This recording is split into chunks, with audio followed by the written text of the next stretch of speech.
This is not your average time management video for college students, because what I know for sure is that you know how to look at a calendar and physically decide that you are going to study on a Thursday night at 9 p.m. I know that you physically know how to look at your calendar and figure out when you have the time to study.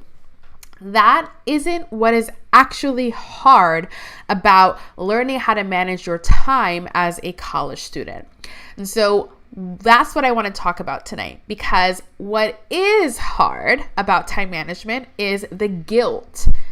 Dealing with the guilt that comes up when you are studying and your mind is telling you that you should be spending that time with your partner or your family or your kids.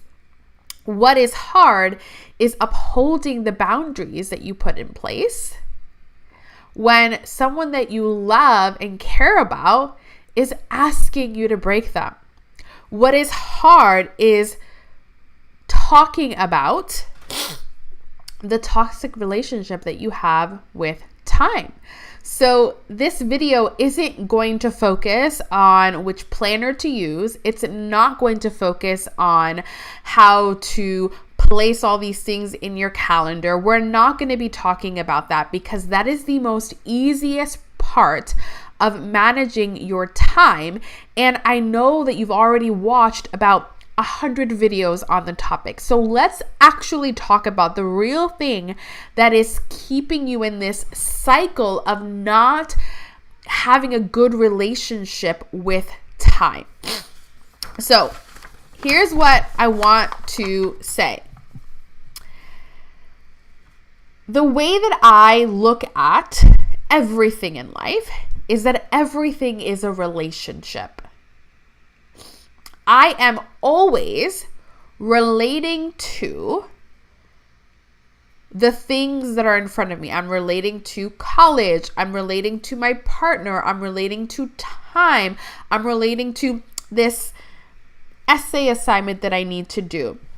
We are always in relationship with everything. And so what I want you to do right now is to think of this image. If time was your lover, if time was your partner, what type of a relationship do you have with this time lover?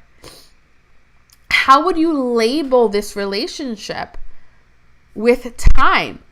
Is it a good relationship? Is it an abusive relationship? Is it a toxic relationship? Is it a passionate relationship? Right? Think about how you speak to your time partner. Are your words, is your communication like this? I don't know what to do with you.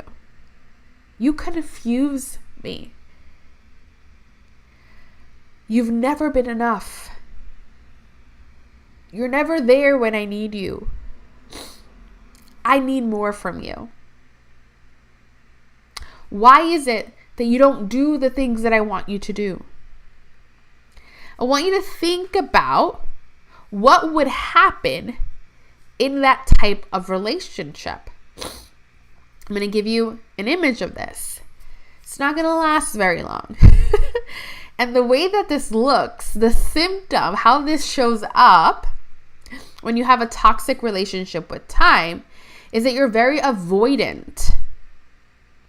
You're very combative with time. You're always arguing with it. You're always fighting it. Or you're not even dealing with it. The not even dealing with it looks like you're not creating a weekly schedule. You're not looking at your schedule every single week. You're not making decisions ahead of time about how you're going to spend time with time.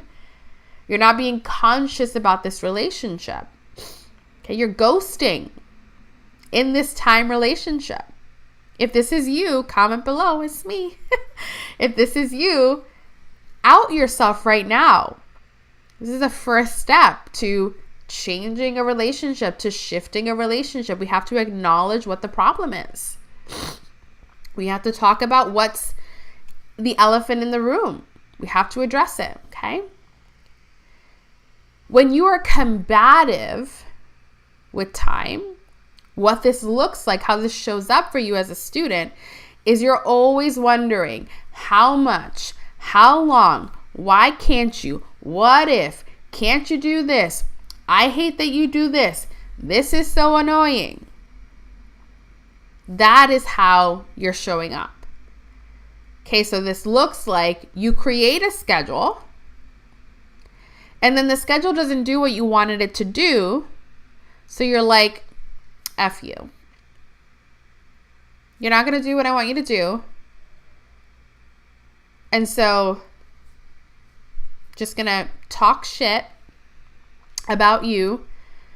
Going to tell you that you don't know what you're doing. Going to tell you that you're not enough. I'm going to beat myself up about it. This is how most of us relate to time. This is how we are in relationship with time. Okay? And the truth of the matter is most of us want to shift this relationship. We want to feel connected to time. We want to feel in control. We want to feel calm. We want to feel good in this relationship. But if you're talking about time the way that I just described, if you are ghosting time the way that I talked about, how do you expect the relationship to get better, right? It's not, right? And what we do is that we try to throw surface level solutions at a core root problem. And these surface level solutions look like, well, I'm just going to try the Pomodoro method. Oh, I'm going to try using Trello, and I'm going to try using Google Calendar, and I'm going to buy this beautiful planner over here. Oh no, now I'm going to start using Notion, right? When the core issue isn't the how, you know how to do that. You know how to create a to-do list. You know how to look at your calendar and see when you have time to do things, right? So don't bullshit yourself that that's the part that confuses you, because it's not. That's the part that you know how to do. Right? You know how to dress yourself up real cute to like get the guy, get the girl. You know the things to say. But when you're in relationship, when the commitment is there, how are you showing up? What are your thoughts about that person? And then the person that we're talking about here is time. And I hope that y'all are following me. And if you are, whether you are watching live right now or you're engaging in this video on the replay, comment like what is landing for you right now. Taking the time while you're watching this video to ask yourself these questions, to put yourself in these scenarios that I'm describing, is what's going to start creating the shift for you. It's what's going to start changing things for you.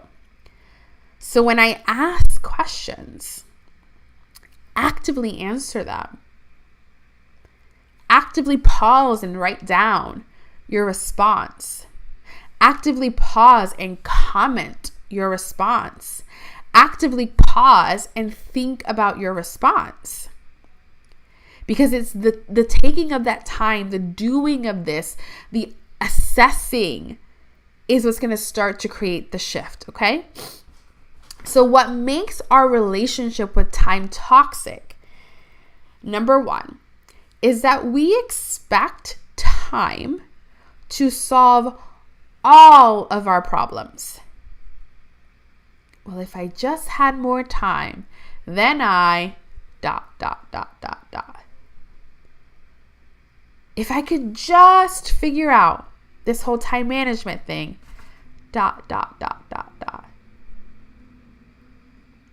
If only I could like cut back my hours at work. If only I could get my sister to watch the kids for a couple hours. If only time would do this. then I ... Look at how much weight is being placed on time. Look at how much you are putting on the shoulders of time. The pressure that creates for you, especially because you are already coming into this relationship with time with the idea that you don't have control over what it does. That it's not going to act the way you want it to act. It's going to be acting a fool, doing all this weird stuff. And yet it holds all the power in the relationship. It decides whether you succeed or not. It decides whether you're happy or not. It decides whether you're stressed or not. It decides whether you're overwhelmed or not. It decides everything. And you believe you don't have control over it. But you want it to control everything. You want it to be the thing that if it shifted, your whole life would be perfect. And again, what this creates is, number one, pressure. Because now you need time to act perfectly in order for you to get what it is that you want. And number two, it leaves you powerless because you believe that you don't have control over it. So nothing shifts. The experience with time is a tumultuous one. There's a lot of conflict there, right? And this dynamic is what creates a lot of the stress. This is why we obsess over the right planner and the right to-do list system and the right amount of time and the right way to prioritize and the right way to do everything, because we think that if time does what we need it to do, and then if it showed up the exact way that we need it to show up, all of our problems would be solved. So yeah, I'd be anxious to get it right too if it held that much power in my life. I'd be anxious too if it held that much power in my life and I felt like I had no control over it. Right? When we expect time to solve all of our problems, we are stressed because we needed to behave perfectly in order to have what it is that we want as a student, which is the A's and the free time. Reason number two why a relationship with time gets toxic or is toxic is, for women especially, is there's a lot of social conditioning for women around how we're supposed to use our time. And this is the narrative that we get fed as women, or people who've been socialized as women. Our time is meant for other people. Our time is meant to serve other people. Our time is meant for school. Our time is meant for work. Our time is meant to give and give and give and serve and help everyone else. Our time belongs to everyone else except ourselves. And this creates a lot of conflict within us because we have the expectation of how we're supposed to use our time, what society has told us, how we've been socialized to use our time as students and as women. And then there's what we want, and they don't match up. Society's like, time is meant for other people, and you're like, but I need time for myself. Time is meant for you to raise and support your children and your husband and your partner, but I want time for myself. Time is meant for you to help everyone else with their goals and their dreams and their desires, but I want time for my goals and my dreams and my desires, and we're in conflict. We don't know what to do because what we're supposed to do and what we actually want don't match up, but that's only because That's the belief and the conditioning that we've been fed. It's not a fact of life. It's just what we currently believe that we need to do. And so this creates a lot of guilt and shame around how we're using our time. And that makes it really difficult to figure out our priorities because they're in conflict. And then this becomes a problem for us as students, because if we can't figure out what our priorities are, we don't know what to do and when to do it. We don't know when to say yes and when to say no. And when we're confused because we don't know what the right thing is to do, we spin out and we don't make decisions. We don't set priorities. We give away all of our time. Again, which places us in a position where we're powerless to change our circumstance. We place ourselves in a position where time, how we use it, how much we have of it, what we do with it, controls the narrative around how and when we get to succeed. So, reason number 3, our relationship with time becomes toxic, or why we have a toxic relationship with time, is because we have all of these rules that we've created with our own brain or through experiences that we've either have seen or have been told around how long things should take. So there's a bit of nuance that goes on here, because sometimes things just take however long they take. An example, it's going to take me 3 hours to get from here to the Dominican Republic in a plane. I can want it to take an hour and a half all I want, but unless someone designs some speedy plane in the next 2 hours, it's going to take me 3 hours to get from here, Rhode Island, to the Dominican Republic on a plane. Just takes how long it takes. A laundry cycle in a washing machine takes 90 minutes. It's just how long that takes. Some things just take the time that they take. But there are other things where the time that it takes can vary based off of our skill level, right? How good we are at doing that. The better we are at something, the quicker that we can do it. The more we practice something, the quicker that we can do it. Sometimes the time that something takes can shift based off of efficiency, so how we're doing it, and what we're focusing on when we're doing it.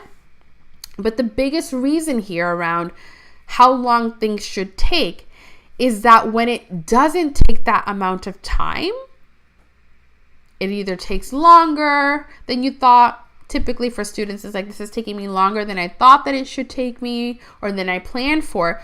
We make it mean something about us. We make it a character flaw. We decide we're not good at managing our time. We decide we suck at managing our time. We decide we're not disciplined enough. We decide we're not motivated enough. We decide that we're just not good with time.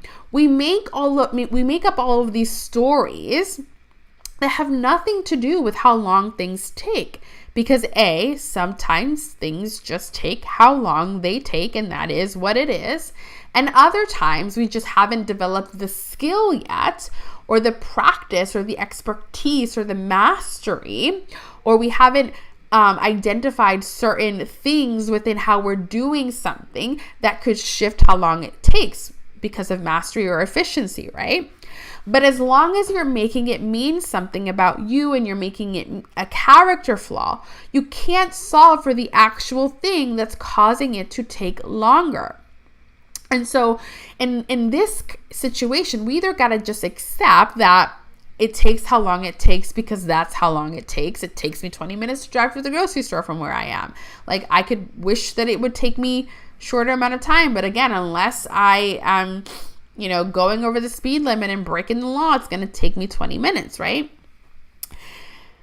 So we either just need to accept that and let it be okay and not create a story that there's something wrong with us or that we're doing something wrong, or we need to identify what is causing the delay or the length to be added to whatever it is that we're doing.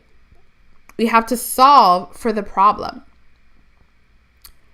Whether that is learning a skill or getting better at that skill, whether it's identifying certain steps in the process of us doing something that we can either eliminate or get better at, whatever it is.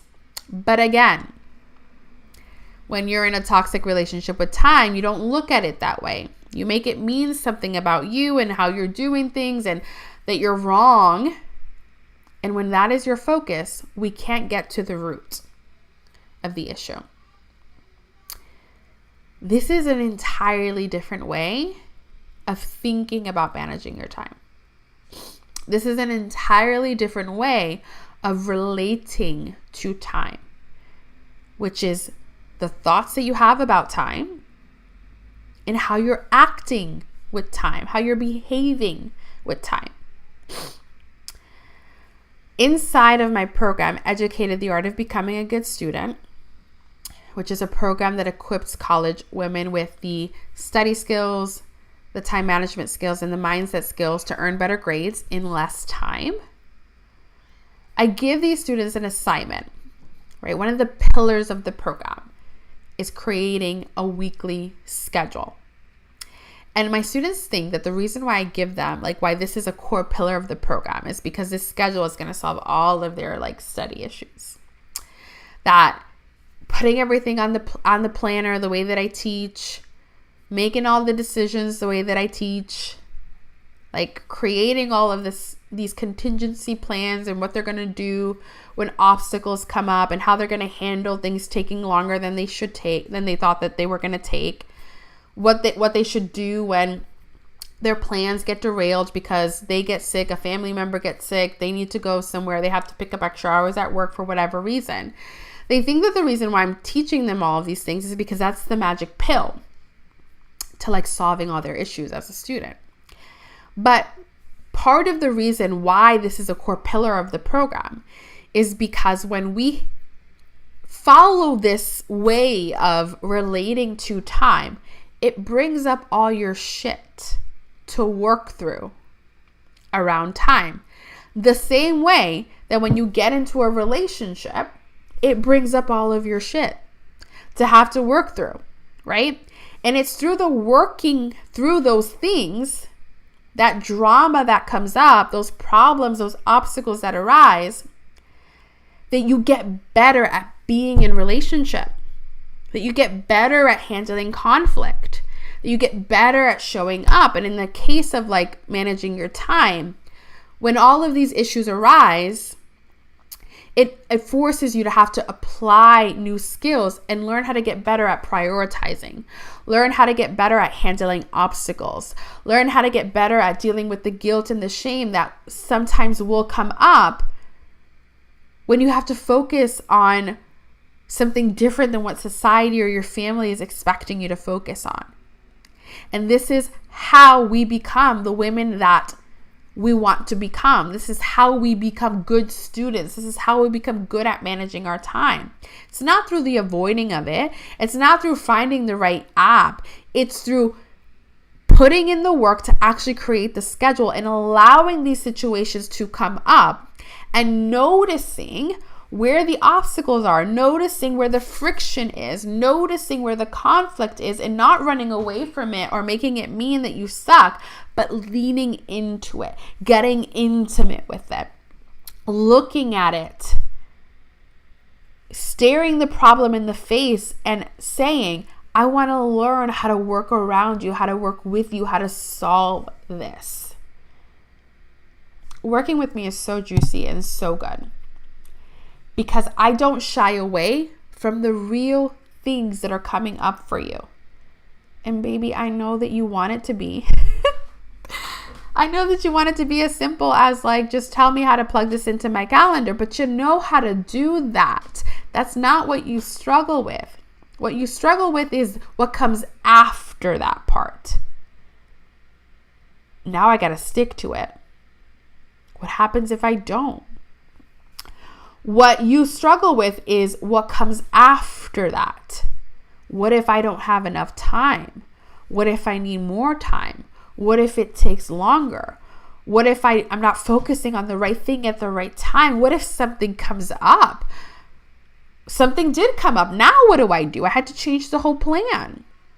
What if I spend too much time on this one thing over here and then that doesn't leave me time for this other thing over there? What if my family gets mad that I skipped the event so that I could focus on my paper? What if I don't stick to the plan? What if this plan fails, right? That is what you mean, what you really mean, what you actually mean, the truth behind the statement, I don't know how to manage my time, or I need help managing my time, is you need help with how to navigate all of those questions.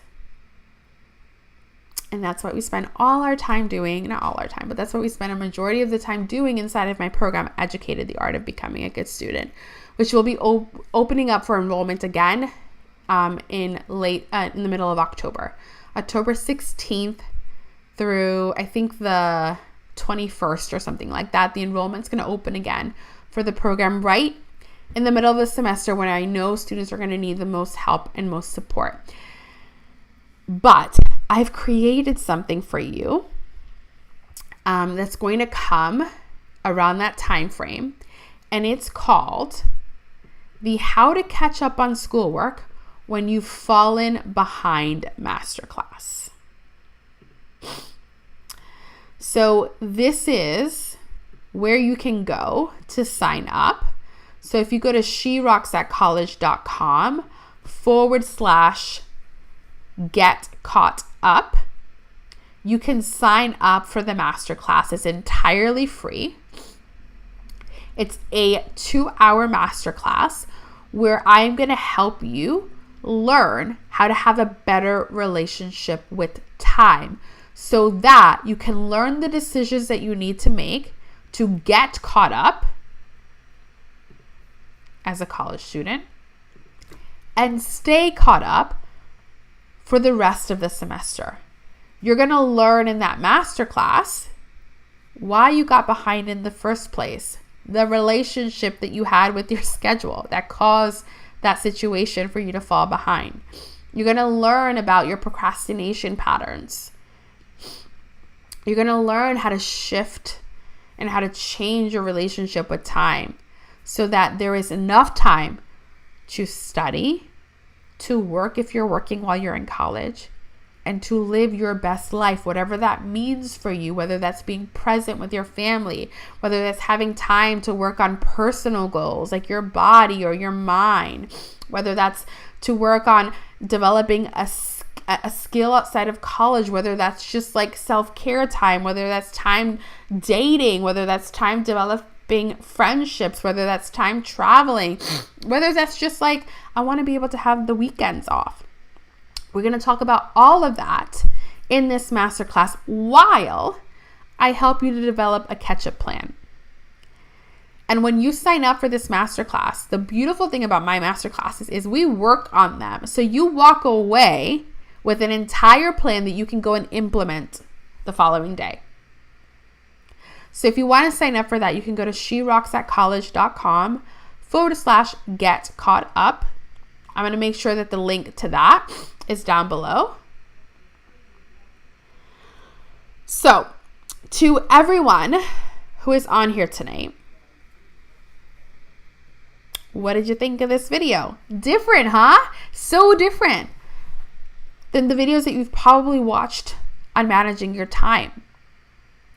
And it's intentional because what I'm trying to do with this YouTube channel, what I'm trying to do with my company, She Rocks at College, is I'm trying to shift the way that we experience going through college, because it's not hard to succeed. Because I don't believe that it needs to be hard and difficult and a drudgery and something that you dread. You get to have an experience in college that feels calm, that feels good, that feels like you are kicking ass the entire way through. And that is possible for you. It's just that no one takes the time to teach us how. This entire channel is created for that. My program, Educated the Art of Becoming a Good Student, hands holds you through the entire college journey. Everything that I built is designed for you to succeed no matter what your past is, no matter what your current circumstances are, no matter what you believe is or isn't possible for you, because we shift all of that. None of that matters. You get to have everything it is that you want when you're taught how to create it. And all it takes is learning how to study effectively, learning how to create a balanced weekly schedule, and learning how to get yourself to stick to it even when shit gets hard and life happens, because it will. If you can get good at those three things, you're going to be unstoppable as a student. So, thank you for being here with me tonight. I will see you next week on Tuesday. Have an amazing rest of your night. Bye. And for those of you who are on live, Bookkeeper's Associate, Mickey, I love you. Thank you for being here. See you next week.